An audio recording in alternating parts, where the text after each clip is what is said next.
사람은 2013년 2월 법무부 장관에 발탁됐습니다. 2015년 6월엔 총리로 승진합니다. 6개월 뒤엔 대통령 권한대행이 되는 영예까지 누리죠. 박근혜 대통령의 은혜 입은 황교안 총리.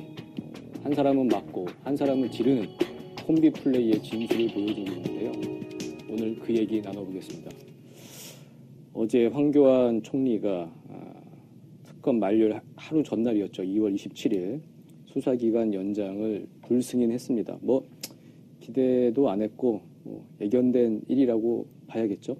황교안 총리에 대해서 한번 살펴보면요. 네. 개인적인 경험이 좀 있는데 통합진보당 해산 결정 직후에 법무부 장관 시절입니다. 그때 한번 볼 기회가 있었는데 이런 이야기를 해요.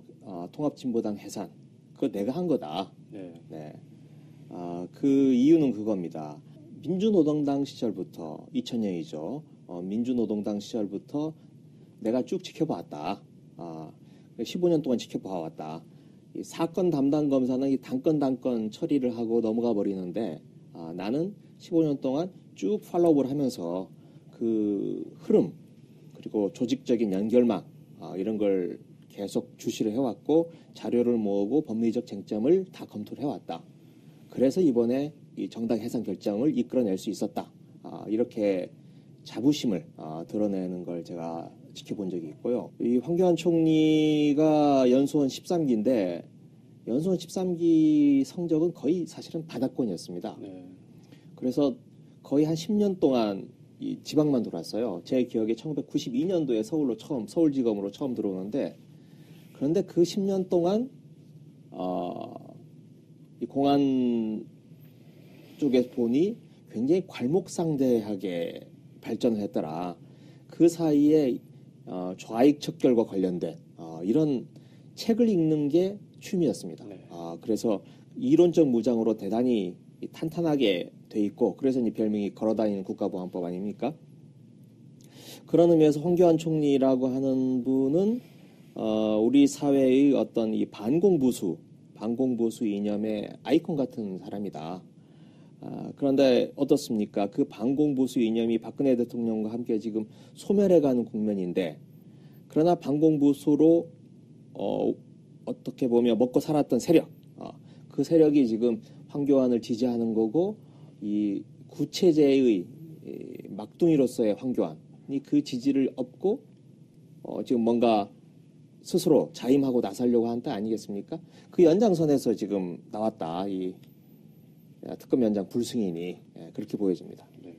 일단 박근혜 정권의 이제 최대 수혜자라고 할 수 있을 것 같고요. 저는 이런 측면도 봐야 된다고 봅니다. 이분이 그 공안 검사를 하면서 좀 보수 기득권 세력 원래 사실 이제 법률가의 임무가 그건지도 모르겠습니다만 아무튼 기득권 세력이 이제 이익을 위해서 평생 공안 분야에서 일을 한 사람이죠. 체제 수호라는 명분으로. 그런데 또 개인적으로 이제 두드러기로 이제 군대를 안 갔고요. 네.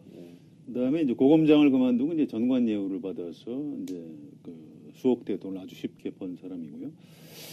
저는 이분이 무슨 어떤 이념에 충실한 사람이라기보다도 자신의 임무에 충실한 사람, 그냥 시키는 일을 잘 하는 사람. 그래서 어느 나라, 어느 체제에 가서도 아마 출세를 할 수 있었던 분이 아닌가. 저는 그 한나 아렌트의 책, 그 악의 평범성에 관하여 이 책을 굉장히 인상적으로 본 사람인데요.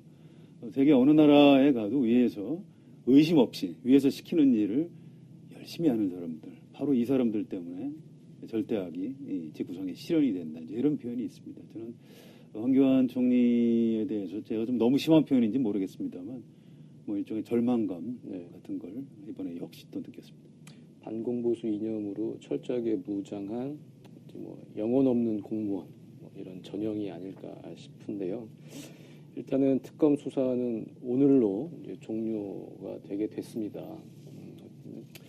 이게 정말 염치가 있는 사람들이라면 이렇게 못하는데 어쨌든 이렇게까지 이제 나아간 것이고 박근혜 대통령으로서는 이쪽 건전한 시민들로서는 증오감이 폭발하고 막 욕을 먹고 있지만 어쨌든 특검 수사가 이렇게 종결됨으로 해서 얻은 게 있을 것 같아요. 어떤 걸 얻었을까요, 박근혜 대통령? 글쎄, 얻었다기보다는 피한 게 있겠죠. 네. 특검 수사를 이제 피했다고 봐야 되고요. 특히 이제 탄핵이 인용될 경우 탄핵 인용 뒤에 이제 특검에 의해서 구속되는 그런 걸 피할 수 있었고 시간을 좀 벌었다고 봐야 되겠죠. 수사의 맥이 뚝 끊어지는 그런 효과가 있기 때문에. 그런데 글쎄요, 뭐 피하려다 뭐 만난다고요? 검찰이 과연 박근혜 대통령에 대한 수사를 유보할까요? 전 그 부분도 약간 좀 의문이 있습니다. 검찰의 이제 기본 속성이 어떤 하이에나 같은 죽은 권력을 아주 사납게 물어뜯는 그런 특징이 있고요. 또 지금 고위공직자 비리 수사처 이런 신설, 또 수사권을 경찰에 이제 대폭 넘겨야 한다 이런 논란이 있기 때문에 검찰이 대통령이 바뀌는 권력 이완기에는 항상 현 대통령 또는 바로 직전 대통령을 아주 강하게 물어뜯는 그런 역사가 있습니다. 이문정 검사가 이제 그런 부분에 착안을 해서 특검 수사기간 연장 안 해줘도 너무 걱정하지 마시라 이제 이런 글을 SNS에 띄웠는데요. 저는 그 말 속에 정답이 있다고 생각하고요. 이 검찰도 마냥 지금 박근혜 대통령과 자유한국당 보수 세력이 생각하는 대로 이렇게 물렁물렁하게 수사를 하지는 못할 것이다 이렇게 예측을 해봅니다. 저는 좀 판단이 좀 안 서는데요. 네. 검찰이 강하게 나갈 가능성, 아니면 좀 뭉기적거리면서 책임을 최대한 미룰 가능성, 둘 다 있다고 보고 아마 검찰 내에서 넘어오면 좀 격론이 벌어지지 않을까 싶습니다. 그런데 여하튼 박근혜 대통령으로서는 특검은 그런 가능성마저도 없는 거고요. 검찰로 넘어가면 50대 50이라 할지라도 그런 가능성이 남겨져 있는 거고, 일단 구속의 문제가 제일 있는 거죠. 네. 특검은 구속을 피할 수가 없을 겁니다. 그런데 검찰이 되면 불구속 상태에서 기소 이렇게 갈 가능성도 있기 때문에 불구속 상태라면 어떻겠습니까? 대선 국면에서 선거운동이 본격화될 때 뭔가 활동할 반경 여지가 좀 열리지 않을까요? 태극기 집회가 열리면 그냥 은근슬쩍 한번 가서 모습을 드러낼 수도 있는 거고, 생각만 해도 오싹합니다. 아니면 뭐 대구 경북 TK 고향에 내려가서 저를 살리시려면 이런 선택을 해주십시오 라고 말을 할 수도 있을 테고, 뭔가 그렇게 좀 자신이 살아날 길 그런 게 좀 열린다 그렇게 보여집니다. 네. 황교안 총리가 이제 특검 수사 연장 불승인을 하면서 뭐 그 이유 중에 하나가 대선 국면에서 특검 수사가 이제 정치적 논란을 불러일으킬 수 있다 그런 얘기를 했어요. 그러니까 그런 논리의 연장선으로 보면 검찰 수사도 자기가 최대한 막을 때까지 막아보겠다 뭐 이렇게 이제 읽히기도 하고요. 정말 검찰이 어떤 스탠스를 보여줄지 참 이제 궁금한 이제 대목이긴 한데요. 어쨌든 이런 그 황교안 총리를 상대로 이제 야당에서 이제 탄핵 얘기가 나오고 있습니다. 근데 그 논의 과정에서 박지원 국민의당 대표가 자꾸 이런 얘기를 하고 있어요. 지금 그 당시에 김병준 총리 카드를 받았어야 했다. 그러니까 선 총리 후 탄핵 우리가 이렇게 주장했는데 그거 저 문재인 전 대표가 반대하고 더불어민주당이 반대하지 않았냐. 문재인 민주당 책임져야 한다. 이렇게 주장을 하고 있는데요. 이 주장이 맞나요? 당시 상황 어땠죠? 아니 정치에서 지나간 얘기를 이렇게 했어야 된다. 그건 대부분 그 잘못된 얘기고요. 또 정치 공세를 하기 위한 어떤 약간의 과장, 거짓말 이런 거일 가능성이 굉장히 높습니다. 김병준 총리 카드를 받아들였다면 박근혜 대통령이 아마 질서 있는 방어에 성공을 했을 거고요. 그렇다면 뭐 자진 사퇴도 없고 탄핵 소추도 되지 않았을 가능성이 꽤 있는 겁니다. 또 설사 그 당시 그 판단이 뭔가 이제 야권에서 좀 잘못됐다고 해도 그걸 문재인 탓을 하는 게 맞나요? 그건 추미애 대표가 책임져야 될 부분 아닌가 싶고요. 지금 이제 문재인 전 대표가 아주 지지도가 높으니까 여야 할 것 없이 이제 기승전 문재인, 그래서 이제 문재인 대표 깎아내리기를 하는 정도라고 봐야 될 겁니다. 뭐 이렇게 비중을 둘 만한 얘기 아니라고 봅니다. 일단 김병준 문제는요. 그 과거 보도를 찾아보니까 2016년 11월 2일에 그 박지원 대표가 이런 이야기를 했어요. 박근혜가 신임 국무총리의 김병준을 지명한 것은 있을 수 없는 일이다 라고 얘기를 했고요. 또 박 대통령이 아직도 정신을 못 차렸다. 박근혜 최순실 게이트 진상 규명을 뒤로 한 채 인사 국면으로 호도하려는 작태다. 우리가 결코 좌시하지 않겠다. 이렇게 그 당시 반대를 했습니다. 그래서 이건 뭐 넉 달도 안 된 일인데 벌써 잊어버리신 것 같고, 만일 그때 선 총리 그 다음에 후 탄핵으로 갔다면 지금 어떤 상황일까요? 전 박근혜 대통령이 여전히 한복 입고 해외 순방 다니고 있을 거라고 생각합니다. 어쩌면 그 당시 내치 외치 분리 이런 얘기 나오지 않았습니까? 그래서 난 내치는 안 하겠다, 총리에게 맡기겠다. 하지만 외치는 하겠다 하면서 해외 순방을 할 수 있고, 지금 특히 트럼프 당선이 됐는데 지금쯤 워싱턴에 가서 트럼프하고 만나서 평양 선제 타격론 이런 거 공동 성명 나올지도 모릅니다. 네. 그 꼴을 국민들이 보고 있어야 되는 건가, 황교안 하나 때문에 싶은 거예요. 그리고 지금은 탄핵이냐 아니냐가 지금 눈앞에 다가왔지만 아마 지금쯤 만일 그때 선 총리가 됐으면 지금 쟁점은 그게 아니고 개헌일 겁니다. 내각제냐 대통령제냐 이 문제로 서로 싸우고, 그러면서 그 개헌을 어떤 고리로 한 정계 개편, 3당 합당 비슷한 어떤 제3지대 이런 것들이 나와서 전혀 다른 국면으로 가 있을 겁니다. 그래서 그 황교안 한 사람 이 문제 때문에 지금 그런 얘기를 하는 건 너무 과하고, 왜 그런 이야기를 할까 저는 좀 생각을 해봤는데 이런 것 같습니다. 이게 그 당시 탄핵 국면 초기에 국민의당이 제가 보기에는 잘못된 태도를 보였다고 생각합니다. 그때 말하자면 개헌을 고리로 어떤 밀약을 하려고 하는 그런 태도, 그게 이제 선 총리 문제라든지 12월 2일 탄핵안 미루는 문제라든지 이런 걸로 나타나지 않았습니까? 그러면서 국민의당의 지지율이 폭락을 했습니다, 그때. 그리고 지금도 회복이 안 되고 있는 거예요. 그래서 어떻게 보면 그때의 어떤 잘못, 과오를 지금에 와서 정당화하고 합리화하려고 하는 것. 봐라, 그때 황교안 하자고 한 게 내 말이 맞지 않느냐? 라고 과거의 잘못을 지금 합리화 내지 정당화하려고 하는 거 아닌가. 그런 심리적 작용에서 황교안의 탄핵 문제, 이걸 이렇게 강하게 들고 나온 게 아닌가 좀 싶습니다. 문재인 전 대표가 그 초기에 이 탄핵에 대해서 좀 얘기를 강하게 못했어요. 주저주저 하는 바람에 오히려 이제 여론의 강한 비난을 받았던 장면들이 있습니다. 그러니까 지금 국민의당 하는 얘기는 좀 앞뒤가 전혀 맞지 않는 얘기라고 보면 될 것 같습니다. 네. 그러니까 총리를 교체한다는 것은 사실 박근혜 대통령 이선 후퇴를 전제로 한 것이고, 이선 후퇴하고 그렇게 정치적 타결을 하기로 했는데 탄핵을 간다는 건 그것도 무리수였던 거죠. 그렇습니다. 그렇죠? 아마 뇌물이나 직권남용 혐의, 지금 탄핵 소추가 된 국정사위와 국정농단 사태 내용물이 아마 하나도 안 드러났을 가능성이 높습니다. 어쨌든 그 부분에 대해서 야 3당 더불어민주당, 국민의당, 그 정의당은 황교안 총리 지금 탄핵을 추진을 하고 있습니다. 바른정당은 일단 이제 발을 뺐고요. 이제 지금 이제 대행을 이제 탄핵을 하는 건데, 물론 괘씸하죠. 괘씸한데 이 황교안 총리 탄핵 실제로 가능할까요? 어떻게 보십니까? 법률적으로는 잘 안 된다고 봐야 되겠죠. 어차피 대통령 또는 권한대행한테 재량권이 있는 것 아니겠습니까? 그 판단하는 내용에 대해서 이제 달리할 수는 있는 건데, 이걸 탄핵 소추는 가능하겠지만 헌법재판소 가면 뭐 탄핵 인용되기가 쉽지 않을 것 같고요. 전례가 이런 게 있습니다. 2003년에 김대중 정부의 그 대북 송금 사건에 대한 특검을 했는데, 그 당시에 이제 뭐 야당이나 호남하면서 발칵 뒤집혔죠. 왜 그 통치권 차원에서 한 걸 가지고 특검을 하느냐 했는데, 그 특검 수사기간이 되고 이제 수사기간 연장 문제가 쟁점이 됐습니다. 그때 노무현 대통령이 수사기간 연장을 하지 않았죠. 이제 그 바람에 또 뭐 야당에서는 아주 강하게 노무현 대통령을 비판하고 그랬는데요.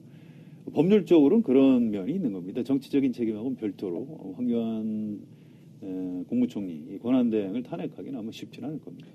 탄핵 소추까지 갈 수 있을까요? 일단 탄핵 소추 되면 이제 직무는 정지가 되는 건데요. 저는 뭐 현실적으로 좀 어렵다고 보고요. 네. 일단 황교안 탄핵 바른정당이 지금 반대를 하고 있지 않습니까? 바른정당이 반대하는 이유는 저는 아마 그것 때문이지 않을까 싶은데요. 황교안을 지금 때려주는 게, 탄핵을 하는 게 어떨까요? 저는 이게 오히려 황교안의 몸값을 높이고 황교안을 띄우는 결과가 된다. 그러면 범여권, 내에서 서로 이 나눠먹기를 하고 있는 제로섬 게임을 하고 있는 상태에서 바른정당이 더 빠지고 황교안만 몸값이 뜨는 그런 결과가 있기 때문에 바른정당이 반대를 한다고 생각을 하고요. 그리고 야당의 입장에서 봐도 과연 황교안 탄핵이 이게 능사인가? 아까 말씀 법리적으로도 사실 특검 연장을 하느냐 마느냐 순수한 법리적으로만 보면 그 재량권에 있는 거 아니겠습니까? 그래서 이게 헌법과 법률을 위반한 사유다, 탄핵감이다 이렇게 말하기는 좀 무리가 있어 보이고 아까 정치적으로 봐도 결과적으로 황교안 띄워주기, 황교안 키워주기 이런 걸로만 나가기 때문에 황교안 탄핵에 집중하기보다는 이 새 특검법의 신특검법 이걸 통과시키는 데 주력을 해야 되는 게 아닌가 싶습니다. 그게 현명하고 현실적인 게 아닌가. 야당에서 이제 탄핵 소추하는 거는 가능할 겁니다. 이제 네. 국무총리 탄핵은 제적 과반이면 되기 때문에. 그런데 이건 이제 좀 크게 봐야 될 겁니다. 지금 대통령이 탄핵됐는데 그 권한대행까지 또 탄핵을 한다. 그러면 대행의 대행까지 내려가게 되고요. 이제 국제 무대에서 이제 우리나라를 어떻게 보는 건지 이런 것도 봐야 되고 또 우리 국민들이 탄핵에 찬성을 하든 반대하든 좀 불안해할 가능성이 있는 거고요. 그래서 지금 이제 야권에도 이제 그런 그 국민들의 우려, 불안감에 대해서도 좀 생각을 해야 되고 여러 가지 좀 깊은 정무적 판단 같은 게 요구되는 것 같습니다. 네. 그러니까 그 이제 야3당은 새 특검법 처리에 이제 힘을 기울여야 한다. 네, 그 야3당이 지금 바른정당도 특검법 처리에는 지금 아마 합의를 해주는 걸로 알고 있는데. 문제는 이제 결국은 정세균 의장이 이제 직권상정의 문제 아니겠습니까? 그렇죠. 네. 이게 국가 비상사태가 네. 맞냐? 네.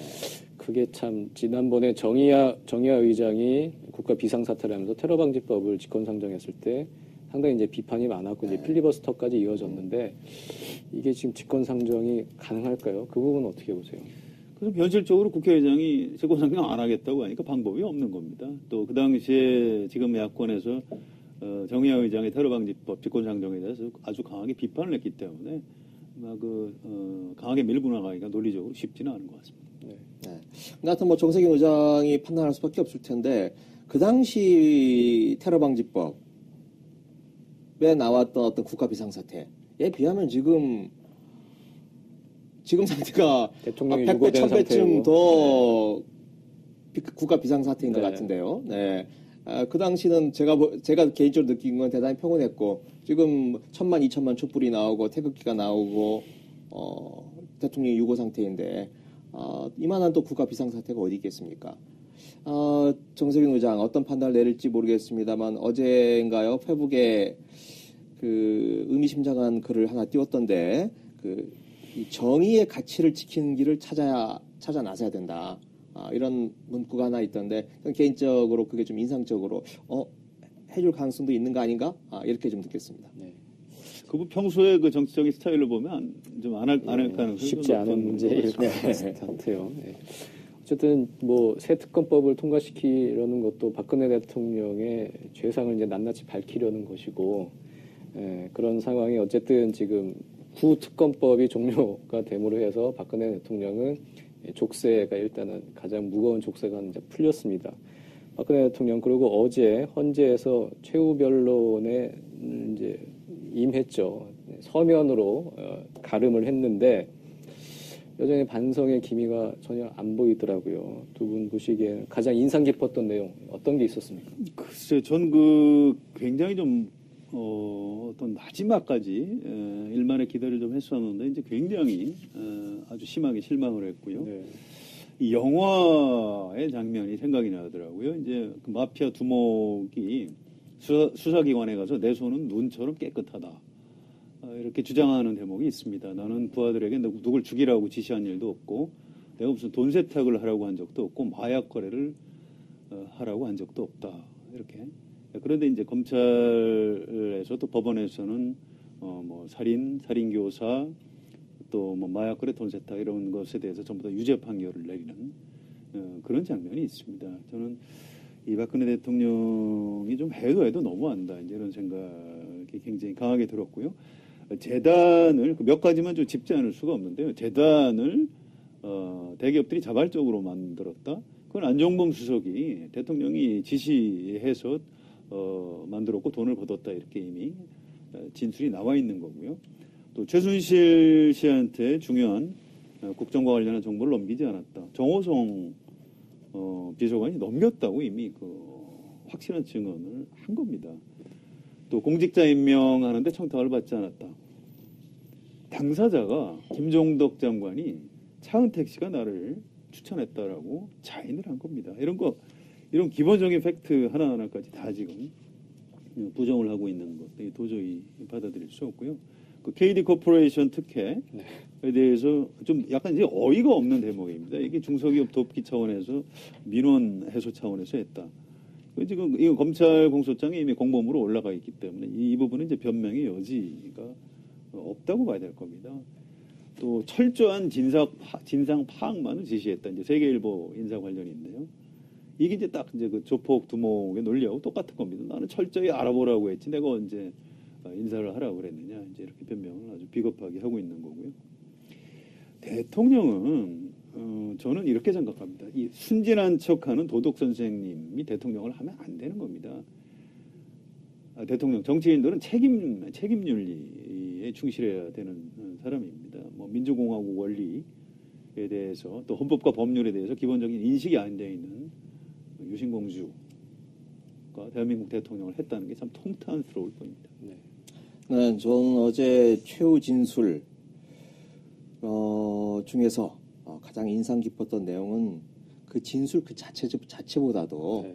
이 최후 진술을 박근혜 대통령이 직접 썼다라고 말한 대목 그게 가장 인상이 깊었습니다. 네. 이동흡 변호사 헌재 소장 후보까지 올라갔다 낙마한 분이죠. 이동흡 전 헌재 재판관이 헌재 쪽에 제출하면서 박근혜 대통령이 직접 썼다 이렇게 말을 했는데 뭐 헌재 소장 후보까지 올라가셨던 분이니까 거짓말을 했을 리가 없고 두 번째로는 현재 최순실이 연락이 안 닿는 상태이기 때문에 직접 썼을 가능성이 있다 이렇게 생각을 하는데 저는 그 내용을 보면서 왜 지난 4년 동안 이런 지성적인 면모를 안 보여줬던가 이런 생각이 들었습니다. 그 최후 진술을 보면 200자 원고지를 한 25장 정도 되는 상당히 긴 분량입니다. 그 긴 분량을 여하튼 박근혜 대통령이 직접 썼다라는 점 그리고 읽어보면 아시겠지만 상당히 이 차분한 그리고 정제된 언어 그리고 어떤 나름대로 논리적인 완결성을 가지고 있는 그런 문장을 썼습니다.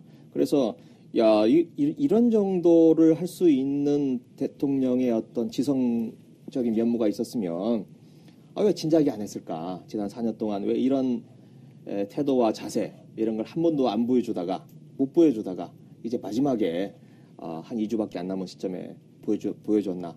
그게 참 안타까울 뿐입니다. 박 대통령이 썼다는 얘기를 너무 쉽게 믿어주시는 거 아니에요? 아니, 썼을 겁니다. 문체를 보면 본인이 직접 쓴 게 맞고요. 하나만 덧붙이자면 맨 마지막에 선의까지 왜곡해서는 안 될 것입니다. 헌법재판관님들의 넓은 해량을 부탁드립니다. 이렇게 마무리가 되는데요.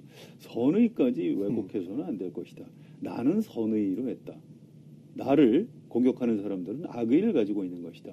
선악의 이제 이분법인데요. 제가 아까 말씀드렸던 한나 아렌트의 어떤 악의 평범성에 대해서 다시 말씀드리지 않을 수가 없습니다. 박근혜 대통령이나 황교안 국무총리나 나는 선의를 가지고 열심히 했다. 그러니까 나를 공격하는 사람들은 나쁜 사람들이다. 정치적으로 굉장히 위험한 그런 똑같은 사람들인 것 같습니다. 안희정 지사의 선의 발언도 오버랩이 되는데요. 예, 그 의리라는 측면에서 보면 황교안 총리가 박근혜 대통령을 감쌀 수는 있겠죠. 그런데 이분들 다 공직자입니다. 예, 의리라는 것도 법의 테두리 안에서 발휘가 돼야 하는 거고요. 근데 황 총리는 범죄자 박근혜 대통령을 비호하는 것으로 의리를 실천했습니다. 법보다 의리를 앞세우는 집단 누가 그럽니까? 바로 조폭이죠. 저정치 오늘 여기까지입니다. 감사합니다.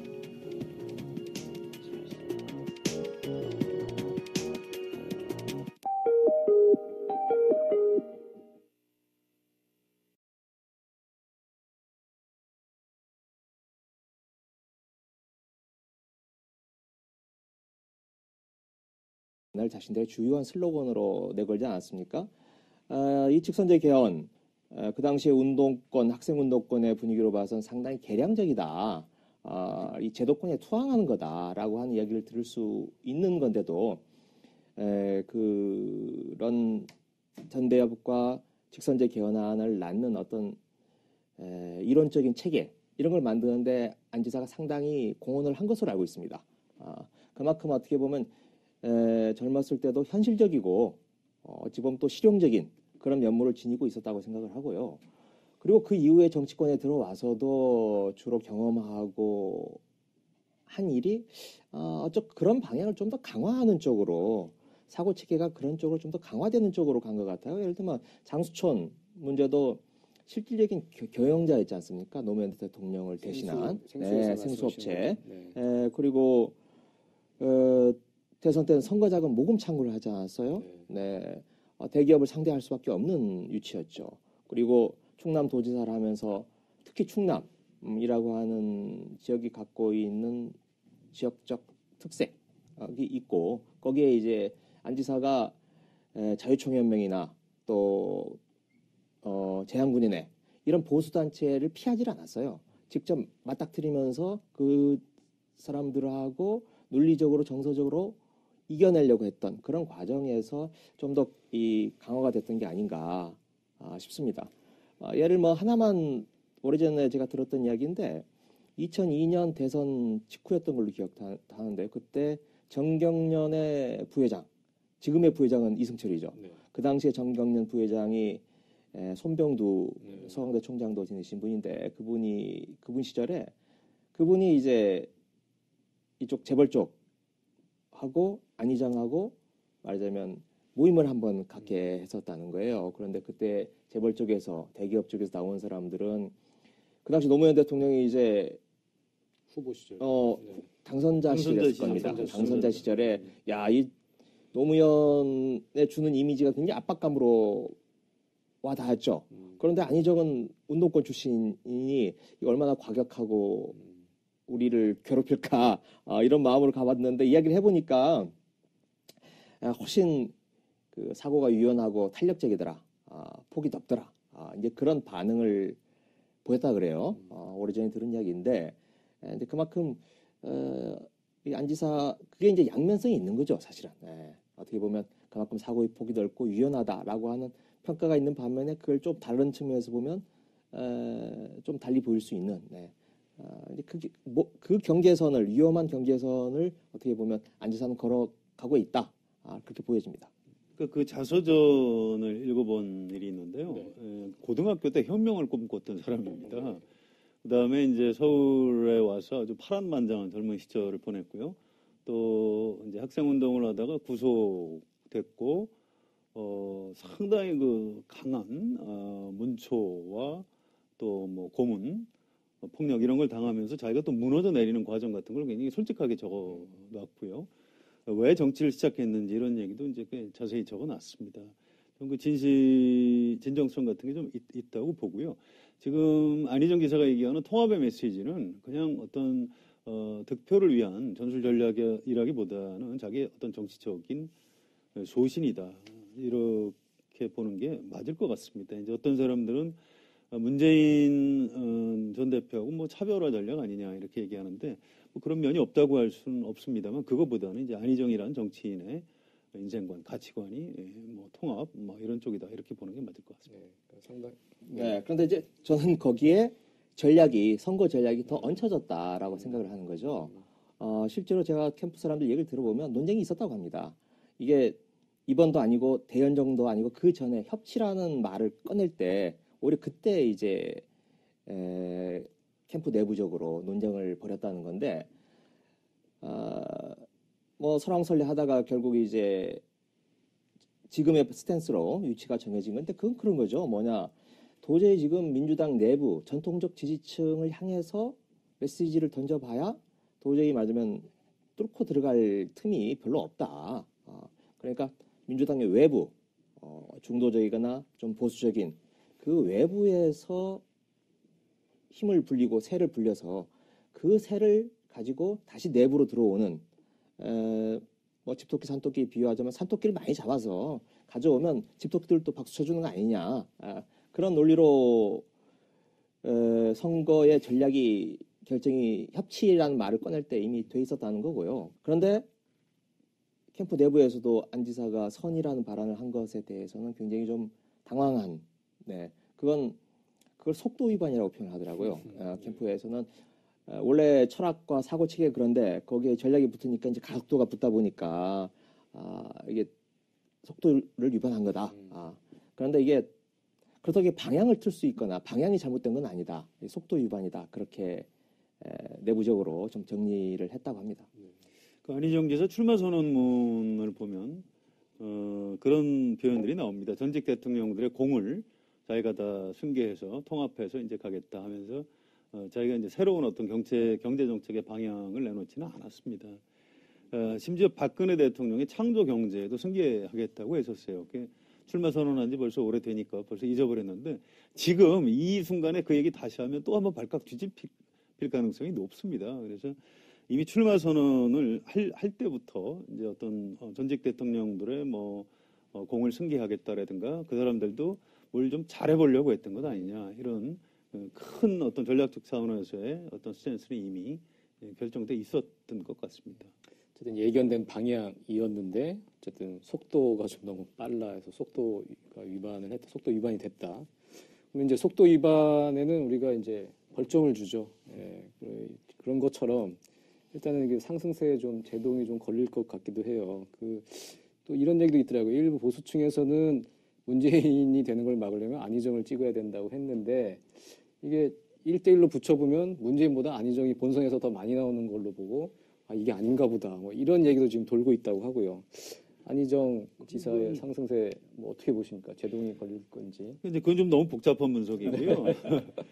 민심을 읽을 때 이제 조심해야 되는 게 흐름을 중심으로 크게 봐야 됩니다. 이렇게 너무 자세한 부분을 들여다보면 강물이 흐르다가 부분적으로 이제 여울이 져서 역류하기도 하는데 그렇다고 강물이 거꾸로 흐른다 얘기하면 안 되는 거거든요. 그래서 이제 아마 알파고도 못할 겁니다.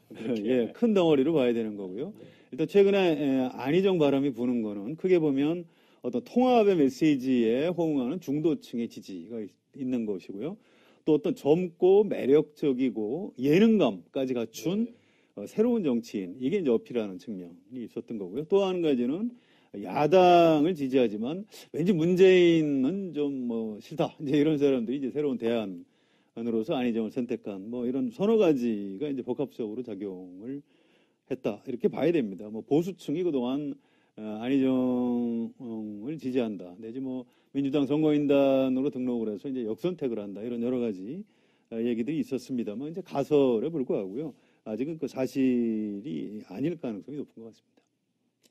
저는 어제 저녁에 안 지사 캠프에 있는 분을 좀 상당히 비중이 있는 분을 만났는데 손해본 거 아니냐라고 했더니 그렇지 않다. 지금 모든 언론들이 마이크를 안 지사한테 대고 있는 거 아니냐. 안 지사의 인지도가 상당히 낮았는데 문재인, 이재명, 안철수를 다 제치고 지금 언론의 스포트라이트를 받고 있는 거 아니냐. 그러면 안 지사를 모르거나 관심 밖으로 뒀던 유권자층이 안 지사를 진지하게 고민하는 그런 계기가 마련됐다는 점에서 결코 손해라고 생각하지 않는다. 이렇게 반응이 나왔고요. 그래도 민주당의 어떤 경선에서는 구도가 불리해진 거 아니냐.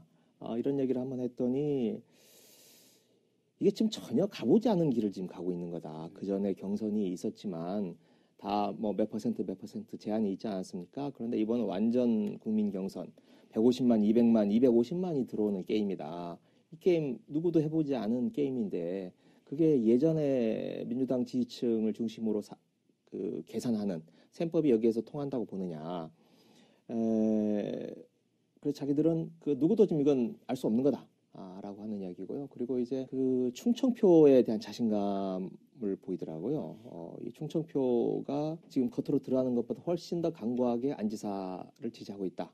그래서 안 지사 뒷주머니에는 지금 충청표가 딱 남들이 안 보이지만 있는 거다. 그리고 이제 이 도지사라는 직위가 그냥 아무런 말도 하지 않아도 수많은 단체와 조직들이 우리 지사님을 위해서 이번 경선에 자발적으로 또는 동원을 하면서 신청하는 사람이 한 30만 원 될 거다.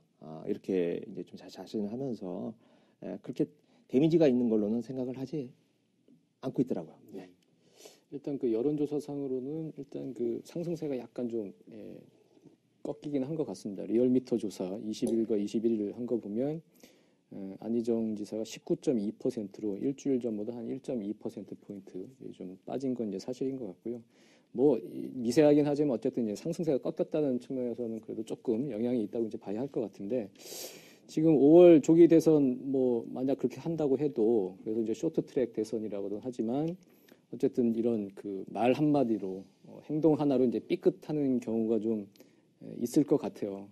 과거에도 좀 그런 사례가 있지 않나요? 네, 뭐 제 개인적인 경험으로는 얼핏 떠오르는 게 2002년 노무현 대통령, 노무현 후보 네. 시절에 김영삼 대통령의 상도동 자택을 찾아가서 이른바 영삼시계를 네. 보여주면서 머리를 조아렸다가 지지율이 그때부터 이렇게 쭉 빠져버리는 네. 그런 게 기억이 나는데요. 제가 그때 그 현장에 있었습니다. 네. 노무현 대통령 제가 거의 바로 뒤에서 이제 그 현장을 지켜봤는데 이렇게 손을 내밀면서 총재님이라고 부르더라고요. 네, 총재님. 총재님이 일본에 출장 가셨다가 돌아오시면서 사온 세이코 시계입니다. 제가 총재님 비판할 때는 장롱 속에 처박아 뒀었지만 총재님 생각날 때마다 이렇게 차고 왔습니다. 네, 그러면서 그 세이코 시계를 보여줬는데 YS가 그냥 허허 웃기만 하고 뭐 지지한다, 뭐 잘하래 뭐라든지 그런 말 한마디도 안 하더라고요. 그러면서 그 상도동 자택문을 나오면서부터 이제 지지율이 떨어졌다. 그건 노무현 후보가 이 기적을 일으키면서 어떤 국민적 열망과 지지를 끌어냈던 그건 또 여의도 정치를 벗어난 거 아니겠습니까? 그런 어떤 신선함과 충격이 있었는데 이걸 다시 YS를 찾아가서 옛날 보스한테 머리를 숙이는 것 이게 뭔가 좀 옛날 방식인 것 같고 옛날 이 정치공학적인 합종 연영을 추구하는 것 같다. 그래서 그 이미지가 깎이는 게 아닌가 싶습니다. 문재인 후보 이제 뭐 후보라고 불러야겠죠. 문재인 후보하고 오래전에 이 문제에 대해서 한번 이야기를 가볍게 할 기회가 있었는데 저도 그때 처음 들었어요. 자기들도 굉장히 그걸 아쉽게 생각을 했다. 그런데 기자들이 잘 모르는데 그때 이미 최기선 인천시장 그 YS 상도동계 최기선 인천시장이 자기들한테 와서 노무현 후보 쪽에 와서 이미 다 이야기가 됐다. 그러니 가서 고개만 한번 숙이면 YS가 지지 선언을 하도록 다 이미 사전 정지 작업이 돼 있으니까 와서 인사만 해라. 라고 최기선 인천시장이 그렇게 말을 해서 그걸 믿고 갔었다는 거예요. 저도 이제 그때 처음 들었던 이야기인데 그런 에피소드가 있었습니다. 그 정치가 이제 원래 말 한마디로 이제 붕 뜨기도 하고요. 또 훅 가기도 하고 이제 그런 겁니다. 제가 기억하는 건 2004년 총선 앞두고 노무현 대통령이 이제 탄핵 소추된 상태에서 치러진 총선이 있었죠. 그때 그 열린우리당의 이제 정동영 의장이 그때 뭐 엄청난 그 탄핵 역풍 때문에 열린우리당이 뭐 거의 200석 정도 할 분위기였는데 어디 가서 이제 젊은 사람들이 투표를 많이 해야 된다 이 얘기를 하면서 근데 이제 나이 드신 분들은 투표장에 안 나와도 되고 이 부분을 뒤에다 살짝 붙였는데요. 이걸 이제 한나라당에서 정확히 잡아채서 노인들 투표하지 말라고 그랬다.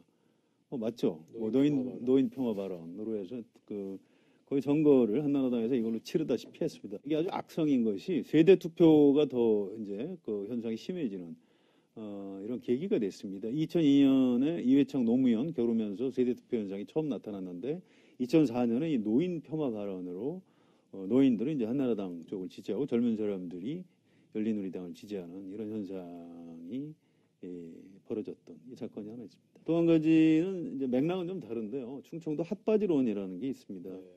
이제 워낙 재밌는 사안이라 압축해서 설명을 드리면 1995년에 김영삼 정부의 김윤환 정부 장관이 있었어요. 이분이 김정필 씨가 자민련을 창당해서 나가겠다고 하면서 대구 경북에 대해서 비판을 했어요. 그랬더니 아니 신당한다는 사람들은 왜 툭하면 대구 경북을 들먹이느냐? 우리 대구 경북이 핫바지인 줄 아느냐?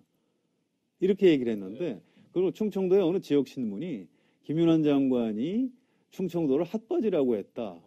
이렇게 오보를 낸 겁니다. 그렇게 된 거예요. 예, 엄청난 이제 그 잘못 보도를 한 거고 나중에 그 신문에서 공식 사과까지 했습니다. 정정보도 물론이고. 그런데 이 김종필이라는 노련한 정치인이 자민련 창당대회에서 우리 충청도가 핫바지 예유 이렇게 충청도 사투리로 얘기를 하면서 지역 감정을 확 불러일으켰고요. 그 핫바지 한마디로 95년 지방선거에서 충청권에 압승을 거뒀고요. 96년에도 자민련이 돌풍을 일으켜서 무려 50석을 차지하는 이제 그 이 김종필이라는 사람이 이제 그 정도 이제 좀 좋게 표현하면 정치 감각, 나쁘게 얘기하면 남의 약점을 이용을 해서 이제 지역주의에 불을 지른 그런 일이 있었는데요. 뭐 이런 사건들이 좀 기억에 남네요. 그 오보나 페이크 뉴스가 정말 정치 지형 자체를 완전히 바꿔버리는 그렇습니다. 그런 지금도 얼마든지 가능하죠. 네, 정말 조심해야 할 것 같은데 이제 그 안희정 지사가 선의를 믿는다고 했던 박근혜 대통령 얘기를 좀 해보겠습니다. 지금 헌재 결정이 이제 임박을 한 것 같은데 자유한국당 내부에서는 박근혜 대통령 자진 사퇴, 그러면서 뭐 정치적 해결 뭐 이런 얘기들이 지금 계속 나오고 있어요. 그 뭐 정우택 원내대표는 그렇게 얘기하고 다른 사람들은 또 아니라고 하고 자유한국당 내부에서 나오는 이 정치적 타결, 협상 가능성 이거 어떻게 보십니까? 이제 이런 걸 겁니다. 지금 분위기가 탄핵 심판이 인용되는 것이 이제 거의 확실해지고 있다 이런 상황하고 깊은 관련이 있습니다. 일단 자유한국당도 그렇고요. 청와대 일각에서도 어떻게든 박근혜 대통령의 사법 처리를 좀 면해보자 이런 생각을 하는 것 같습니다. 저희 꼼수라고 봐야 되고요. 그런데 이제 사실 타이밍을 좀 놓쳤죠. 어떤 진정성이 있었다면 이렇게 이제 탄핵이 거의 확실시되는 상황이 아니고 탄핵이 될지 인용이 될지 기각이 될지 모르는 상황에서 내가 더 이상 대한민국의 분열을 막기 위해서 제가 사퇴하겠습니다 했으면 아마 국민들이 상당히 감동을 받고 사법 처리 안 해도 되겠다 이렇게 생각을 했겠습니다만 지금은 이미 그런 시기를 다 놓쳤다고 봐야 되고요. 그래서 또 민심의 지지를 받지는 못할 것 같습니다. 그 사퇴론이 나오는 이유가 몇 가지 있는데 잘 이해가 잘 안 되더라고요. 우리 지금 성 기자님 말씀하셨던 그런 부분도 있고 보면 이제 헌재 탄핵을 불복하면서 뭔가 반격의 중심에 한번 서보겠다. 이 자진 사퇴를 하면 그렇게 되는 거 아니냐라고 하는 논리인데 그건 좀 망상 아닌가요? 지금 오히려 헌재에 대항하는, 저항하는 결정에 승복하지 않는 그런 모습을 보이는 차원에서 자진 사퇴를 한다면 야당에서는 기자회견장에서는 굉장히 분노하는 모습을 보이겠지만 화장실 가면 웃을 것 같은데요. 네, 야당으로서는 땡큐인 거죠. 그래서 그런 차원에서 자진 사퇴를 한다면 그건 망상이거나 환상인 거고 그렇지 않고 무슨 사법 처리를 피해 보려고 한다거나 또는 전직 대통령 예우에 관한 법률에 나와 있는 그 소소한 어떤 특권들 그걸 누려보려고 하는 차원에서 자진 사퇴를 한다. 그러면 그건 너무 협소하거나 그 자잘한 생각인 거죠. 그래서 어떤 이유가 되더라도 자진 사퇴 뭐 어떻게 될지 모르겠습니다만은 그렇게 결정하는 게 정상적인 사고 방식은 아닌 것 같습니다. 지금까지 그 계속 정상적인 사고 방식을 이제 못 보여줬고 박근혜 대통령 박근혜란 인간 개인으로 보면은 어쨌든 탄핵 심판에 불복하기 위해서 자진 사퇴를 하고 그러면 이제 파면은 면한 거고요. 어쨌든 이제 전직 대통령으로서의 어떤 예우 뭐 이런 것을 누려가면서 예를 들면 뭐 검찰 뭐 구속 수사라든지 뭐 이런 것도 이제 피할 수 있고 또 그런 뭐 난 억울하다 뭐 이런 피해자 코스프레를 계속하면서 대선 국면에서 또 뒤집기를 시도할 수 있다. 박근혜 대통령 개인으로 보면 그렇게 생각할 수도 있을 것 같거든요. 네, 근데 대선 국면에서 뒤집기는 어차피 안 되는 거고요. 그렇게 해서 이제 대구 경북이란 지역하고 고령층 중에서도 한 70대 이상 정도의 아주 협소한 공간을 가지고 자기의 성체를 구축해서 정치적으로 생존해 보겠다 이렇게 한번 생각을 해볼 수는 있습니다. 그런데 그 대가는 너무 큰 거죠. 지금 현재 여권 또 우리나라의 이른바 보수를 자칭하는 기득권 세력 전체가 무너지게 됩니다. 전직 대통령이 이미 저 국회의 탄핵 소추를 부인하고 있죠. 거기에 헌법재판소 탄핵 심판 자체를 부인한다 그러면 우리나라 국가기구를 전부 다 부정하는 겁니다. 촛불 민심은 이제 태국 그 이른바 태극기 맞불로 어느 정도 물타기에 성공을 했다고 해도 국가기관의 결정에 승복하지 않는 대통령, 그리고 자기의 정치적인 이득만을 택하는 그런 박정희의 딸, 이건 뭐 우리나라 보수 세력 내지 기득권 세력으로 보면 이제 악몽이고요. 더 이상 집권을 포기할 수밖에 없는 아주 위험한 상황으로 가기 때문에 박근혜 대통령이 설사 그런 생각을 한다고 해도 그게 현실로 옮겨지기는 아마 쉽지가 않을 겁니다. 박근혜 대통령이 하여튼 대의를 생각한다면 그런 행동을 못할 것 같은데 자신의 안위 그거를 생각한다면 혹시 그럴 가능성도 있지 않을까. 지금까지 보여줬던 행동들이 그런 거라서요. 의심을 안 할 수밖에 없습니다. 참 이제 헌재 탄핵 심판이 결론만을 남기고 있습니다. 근데 박근혜 대통령은 판을 깨려고 하는 것 같기도 하고요. 만약 그렇게 된다면 이러려고 국민들이 곱은 손을 호흡 불면서 촛불을 들었을까? 자괴감이 들 수도 있을 것 같아요. 이걸 또 선의로 봐야 할지도 의문이고요. 아직은 분노를 절제해야 할 때가 아닌 것 같습니다. 더 정치 오늘 마치겠습니다. 감사합니다.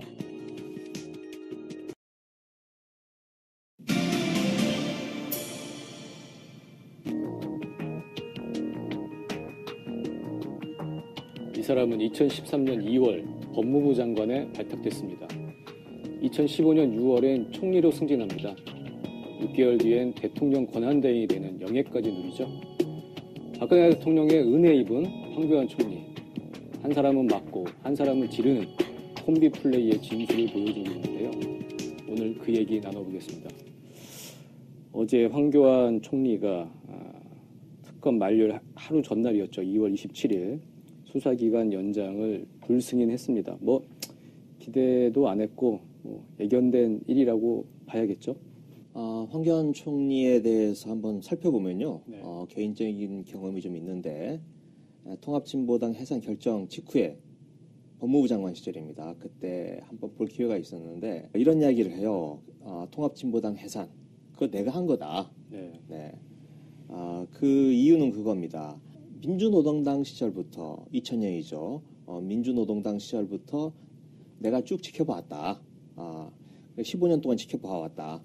이 사건 담당 검사는 이 단건 처리를 하고 넘어가 버리는데 나는 15년 동안 쭉 팔로우를 하면서 그 흐름 그리고 조직적인 연결망 이런 걸 계속 주시를 해왔고 자료를 모으고 법리적 쟁점을 다 검토를 해왔다. 그래서 이번에 이 정당 해산 결정을 이끌어낼 수 있었다. 이렇게 자부심을 드러내는 걸 제가 지켜본 적이 있고요. 이 황교안 총리가 연수원 13기인데 연수원 13기 성적은 거의 사실은 바닥권이었습니다. 네. 그래서 거의 한 10년 동안 이 지방만 돌았어요. 제 기억에 1992년도에 서울지검으로 처음 들어오는데 그런데 그 10년 동안 이 공안 쪽에 보니 굉장히 괄목상대하게 발전을 했더라. 그 사이에 좌익 척결과 관련된 이런 책을 읽는 게 취미였습니다. 네. 그래서 이론적 무장으로 대단히 탄탄하게 돼 있고 그래서 이 별명이 걸어다니는 국가보안법 아닙니까? 그런 의미에서 황교안 총리라고 하는 분은 우리 사회의 어떤 이 반공보수 이념의 아이콘 같은 사람이다. 그런데 어떻습니까? 그 반공보수 이념이 박근혜 대통령과 함께 지금 소멸해가는 국면인데 그러나 반공보수로 어떻게 보면 먹고 살았던 세력 그 세력이 지금 황교안을 지지하는 거고 이 구체제의 막둥이로서의 황교안이 그 지지를 얻고 지금 뭔가 스스로 자임하고 나서려고 한다 아니겠습니까? 그 연장선에서 지금 그런 역사가 있습니다. 이문정 검사가 이제 그런 부분 착안을 해서 특검 수사기간 연장 안 해줘도 너무 걱정하지 마시라 이제 이런 글을 SNS에 띄웠는데요. 저는 그 말 속에 정답이 있다고 생각하고요.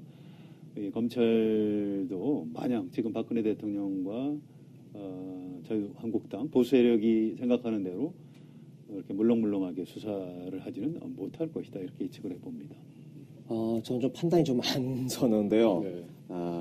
검찰이 강하게 나갈 가능성 아니면 좀 뭉기적거리면서 책임을 최대한 미룰 가능성 둘 다 있다고 보고 아마 검찰 내에서 넘어오면 좀 격론이 벌어지지 않을까 싶습니다.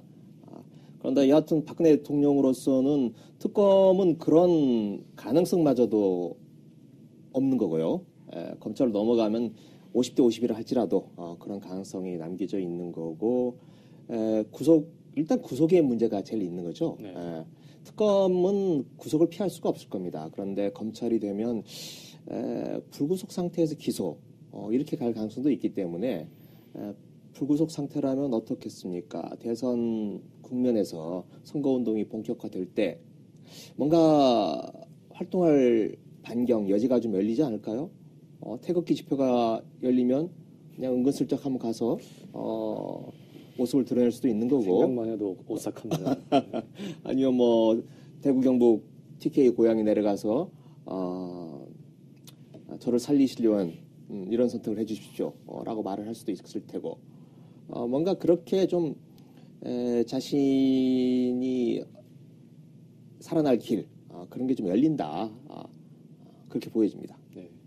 황교안 총리가 이제 특검 수사 연장 불승인을 하면서 뭐 그 이유 중에 하나가 대선 국면에서 특검 수사가 이제 정치적 논란을 불러일으킬 수 있다, 그런 얘기를 했어요. 그러니까 그런 논리의 연장선으로 보면 검찰 수사도 자기가 최대한 막을 때까지 막아보겠다, 뭐 이렇게 이제 읽히기도 하고요. 정말 검찰이 어떤 스탠스를 보여줄지 참 이제 궁금한 대목이긴 한데요.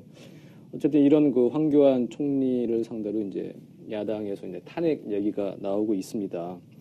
근데 그 논의 과정에서 박지원 국민의당 대표가 자꾸 이런 얘기를 하고 있어요. 지금 그 당시에 김병준 총리 카드를 받았어야 했다. 그러니까 선 총리 후 탄핵 우리가 이렇게 주장했는데 그거 저 문재인 전 대표가 반대하고 더불어민주당이 반대하지 않았냐. 문재인 민주당 책임져야 한다. 이렇게 주장을 하고 있는데요. 이 주장이 맞나요? 당시 상황 어땠죠? 아니, 정치에서 지나간 얘기를 이렇게 했어야 된다. 그건 대부분 그 잘못된 얘기고요. 또 정치 공세를 하기 위한 어떤 약간의 과장, 거짓말 이런 거일 가능성이 굉장히 높습니다. 나왔다, 이 특검 연장 불승인이 그렇게 보여집니다. 뭐 일단 박근혜 정권의 이제 최대 수혜자라고 할 수 있을 것 같고요. 저는 이런 측면도 봐야 된다고 봅니다. 이분이 그 공안 검사를 하면서 좀 보수 기득권 세력, 원래 사실 이제 법률가의 임무가 그건지도 모르겠습니다만 아무튼 기득권 세력이 이제 이익을 위해서 평생 공안 분야에서 일을 한 사람이죠. 체제 수호라는 명분으로. 그런데 또 개인적으로 이제 두드러기로 이제 군대를 안 갔고요. 그다음에 이제 고검장을 그만두고 이제 전관 예우를 받아서 이제 그 수억대 돈을 아주 쉽게 번 사람이고요. 저는 이분이 무슨 뭐 어떤 이념에 충실한 사람이라기보다도 자신의 임무에 충실한 사람, 그냥 시키는 일을 잘 하는 사람. 그래서 어느 나라 어느 체제에 가서도 아마 출세를 할 수 있었던 분이 아닌가. 저는 그 한나 아렌트의 책 그 악의 평범성에 관하여 이 책을 굉장히 인상적으로 본 사람인데요. 세계 어느 나라에 가도 위에서 의심 없이 위에서 시키는 일을 열심히 하는 사람들, 바로 이 사람들 때문에 절대악이 지구상에 실현이 된다, 이런 표현이 있습니다. 저는 황교안 총리에 대해서 제가 좀 너무 심한 표현인지 모르겠습니다만 뭐 일종의 절망감 같은 걸 이번에 역시 또 느꼈습니다. 반공보수 이념으로 철저하게 무장한 뭐 영혼 없는 공무원, 뭐 이런 전형이 아닐까 싶은데요. 일단은 특검 수사는 오늘로 이제 종료가 되게 됐습니다. 이게 정말 염치가 있는 사람들이라면 이렇게 못하는데 어쨌든 이렇게까지 이제 나아간 것이고, 박근혜 대통령으로서는 뭐 이쪽 건전한 시민들로서는 뭐 증오감이 폭발하고 막 욕을 먹고 있지만 어쨌든 특검 수사가 이렇게 종결됨으로 해서 얻은 게 있을 것 같아요. 어떤 걸 얻었을까요, 박근혜 대통령? 얻었다기보다는 피한 게 있겠죠. 네. 특검 수사를 이제 피했다고 봐야 되고요.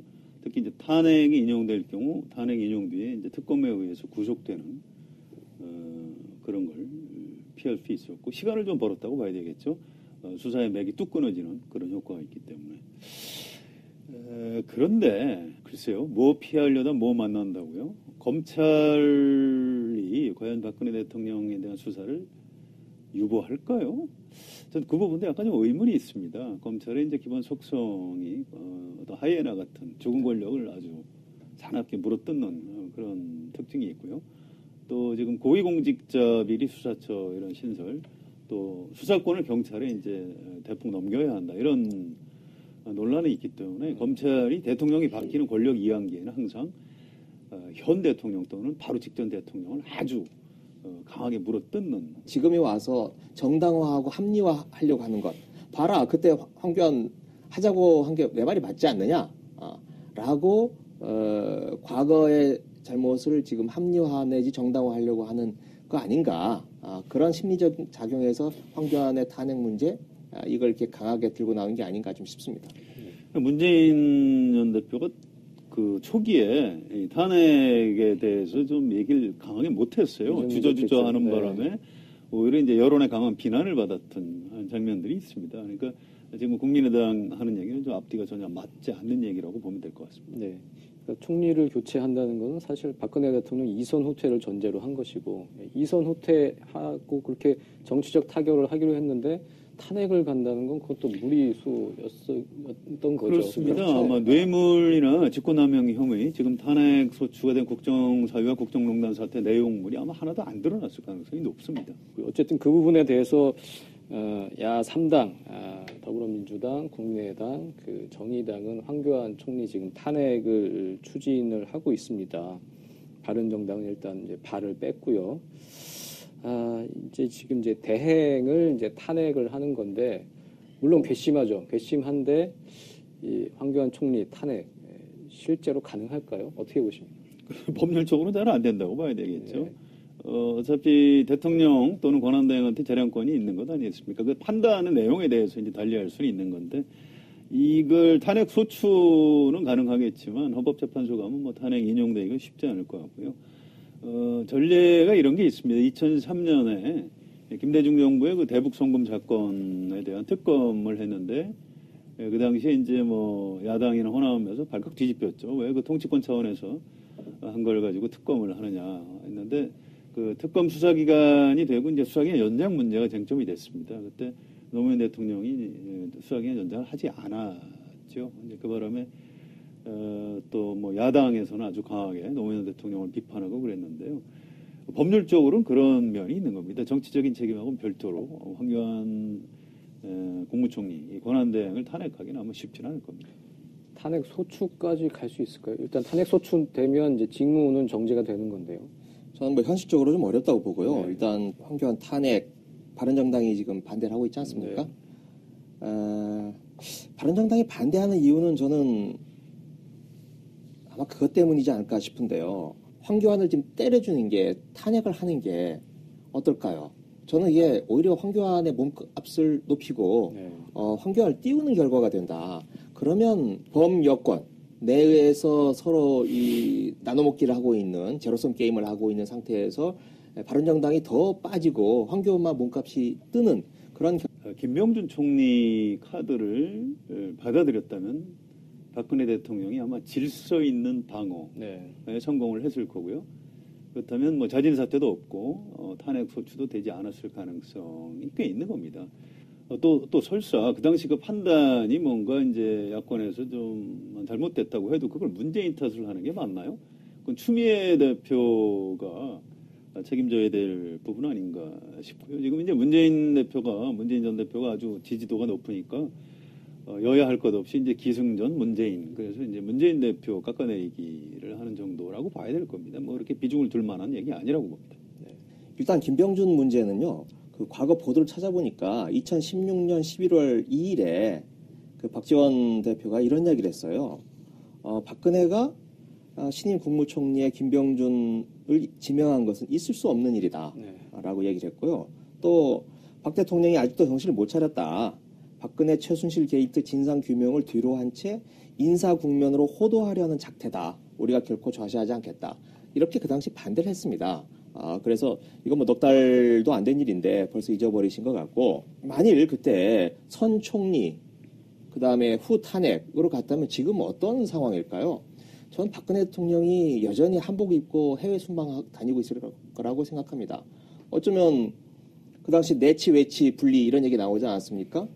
그래서 난 내치는 안 하겠다. 총리에게 맡기겠다. 하지만 외치는 하겠다 하면서 해외 순방을 할 수 있고, 지금 특히 트럼프 당선이 됐는데, 지금쯤, 워싱턴에 가서 트럼프하고 만나서 평양 선제 타격론, 이런 거 공동성명 나올지도 모릅니다. 네. 그 꼴을 국민들이 보고 있어야 되는 건가, 황교안 하나 때문에 싶은 거예요. 그리고 지금은 탄핵이냐 아니냐가 지금 눈앞에 다가왔지만, 아마 지금쯤 만일 그때 선 총리가 됐으면 지금 쟁점은 그게 아니고 개헌일 겁니다. 내각제냐 대통령제냐 이 문제로 서로 싸우고 그러면서 그 개헌을 어떤 고리로 한 정계 개편, 3당 합당 비슷한 어떤 제3지대 이런 것들이 나와서 전혀 다른 국면으로 가 있을 겁니다. 그래서 그 황교안 한 사람 이 문제 때문에 지금 그런 얘기를 하는 건 너무 과하고 왜 그런 이야기를 할까? 저는 좀 생각을 해봤는데 이런 것 같습니다. 이게 그 당시 탄핵 국면 초기에 국민의당이 제가 보기에는 잘못된 태도를 보였다고 생각합니다. 그때 말하자면 개헌을 고리로 어떤 밀약을 하려고 하는 그런 태도. 그게 이제 선 총리 문제라든지 12월 2일 탄핵안 미루는 문제라든지 이런 걸로 나타나지 않았습니까? 그러면서 국민의당의 지지율이 폭락을 했습니다. 그때. 그리고 지금도 회복이 안 되고 있는 거예요. 그래서 어떻게 보면 그때의 어떤 잘못, 과오를